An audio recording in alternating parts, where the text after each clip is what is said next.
Exodus 30. You are also to make an altar of acacia wood for the burning of incense.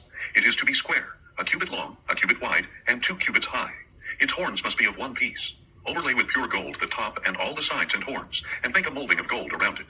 And make 2 gold rings below the molding on opposite sides to hold the poles used to carry it. Make the poles of acacia wood and overlay them with gold. Place the altar in front of the veil that is before the ark of the testimony, before the mercy seat that is over the testimony, where I will meet with you. And Aaron is to burn fragrant incense on it every morning when he tends the lamps. When Aaron sets up the lamps at twilight, he must burn the incense perpetually before the Lord for the generations to come. On this altar you must not offer unauthorized incense or a burnt offering or grain offering, nor are you to pour a drink offering on it. Once a year Aaron shall make atonement on the horns of the altar. Throughout your generations he shall make atonement on it annually with the blood of the sin offering of atonement. The altar is most holy to the Lord. Then the Lord said to Moses, when you take a census of the Israelites to number them, each man must pay the Lord a ransom for his life when he is counted. Then no plague will come upon them when they are numbered. Everyone who crosses over to those counted must pay a half shekel, according to the sanctuary shekel, which weighs 20 gerahs. This half shekel is an offering to the Lord. Everyone 20 years of age or older who crosses over must give this offering to the Lord. In making the offering to the Lord to atone for your lives, the rich shall not give more than a half shekel, nor shall the poor give less. Take the atonement money from the Israelites and use it for the service of the tent of meeting. It will serve as a memorial for the Israelites before the Lord to make atonement for your lives. And the Lord said to Moses, you are to make a bronze basin with a bronze stand for washing. Set it between the tent of meeting and the altar, and put water in it, with which Aaron and his sons are to wash their hands and feet. Whenever they enter the tent of meeting, or approach the altar to minister by presenting an offering made by fire to the Lord, they must wash with water so that they will not die. Thus they are to wash their hands and feet so that they will not die.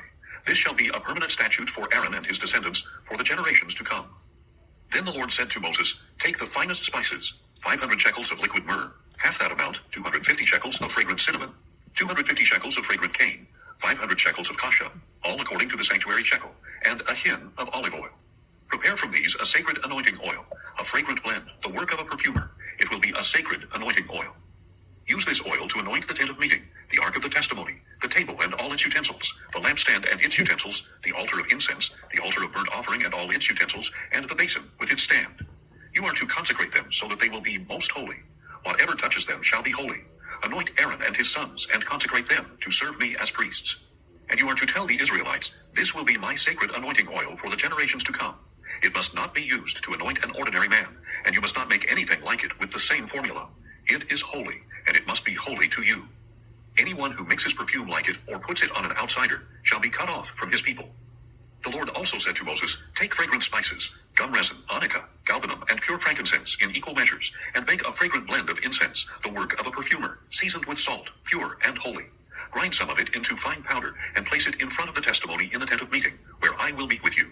It shall be most holy to you. You are never to use this formula to make incense for yourselves. You shall regard it as holy to the Lord. Anyone who makes something like it to enjoy its fragrance shall be cut off from his people. Exodus 31.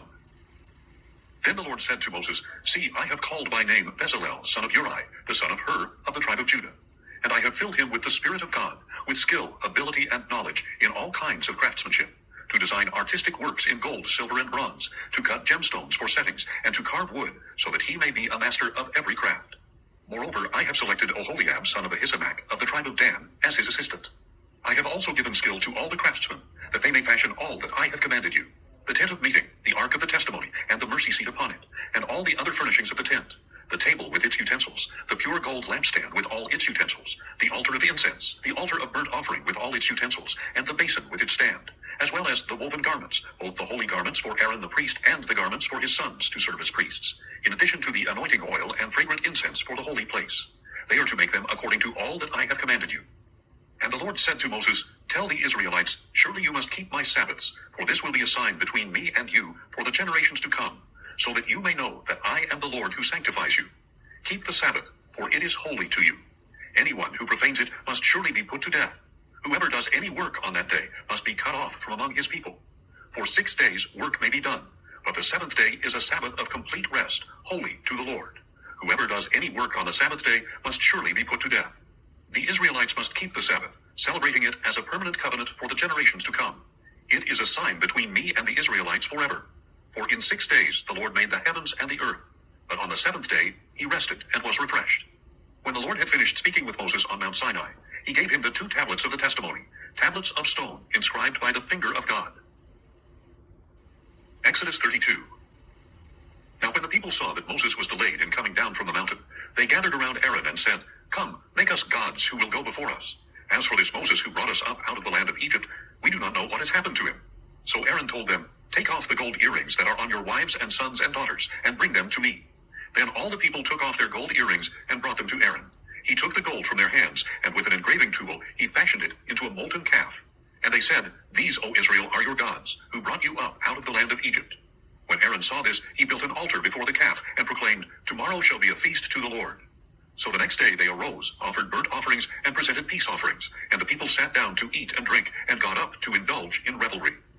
Then the Lord said to Moses, Go down at once, for your people whom you brought up out of the land of Egypt have corrupted themselves. How quickly they have turned aside from the way that I commanded them. They have made for themselves a molten calf, and have bowed down to it. They have sacrificed to it, and said, These, O Israel, are your gods, who brought you up out of the land of Egypt.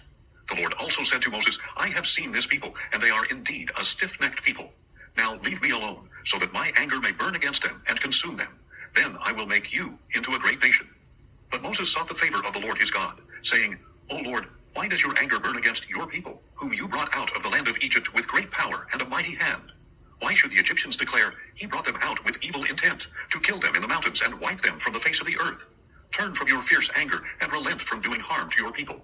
Remember your servants Abraham, Isaac, and Israel, to whom you swore by your very self, when you declared, I will make your descendants as numerous as the stars in the sky, and I will give your descendants all this land that I have promised, and it shall be their inheritance forever.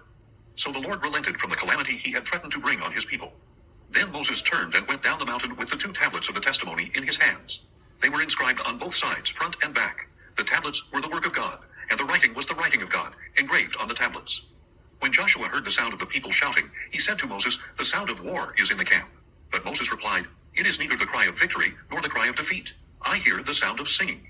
As Moses approached the camp and saw the calf and the dancing, he burned with anger and threw the tablets out of his hands, shattering them at the base of the mountain. Then he took the calf they had made, burned it in the fire, ground it to powder, and scattered the powder over the face of the water. Then he forced the Israelites to drink it. What did this people do to you, Moses asked Aaron, that you have led them into so great a sin? Do not be enraged, my lord, Aaron replied. You yourself know that the people are intent on evil. They told me, Make us gods who will go before us. As for this Moses who brought us up out of the land of Egypt, we do not know what has happened to him. So I said to them, Whoever has gold, let him take it off. And they gave it to me. And when I threw it into the fire, out came this calf. Moses saw that the people were out of control, for Aaron had let them run wild and become a laughingstock to their enemies. So Moses stood at the entrance to the camp and said, Whoever is for the Lord, come to me. And all the Levites gathered around him. He told them, This is what the Lord, the God of Israel, says. Each of you men is to fasten his sword to his side, go back and forth through the camp from gate to gate, and slay his brother, his friend, and his neighbor. The Levites did as Moses commanded, and that day about 3,000 of the people fell dead. Afterward Moses said, Today you have been ordained for service to the Lord, since each man went against his son and his brother. So the Lord has bestowed a blessing on you this day. The next day Moses said to the people, You have committed a great sin. Now I will go up to the Lord. Perhaps I can make atonement for your sin. So Moses returned to the Lord and said, Oh, what a great sin these people have committed.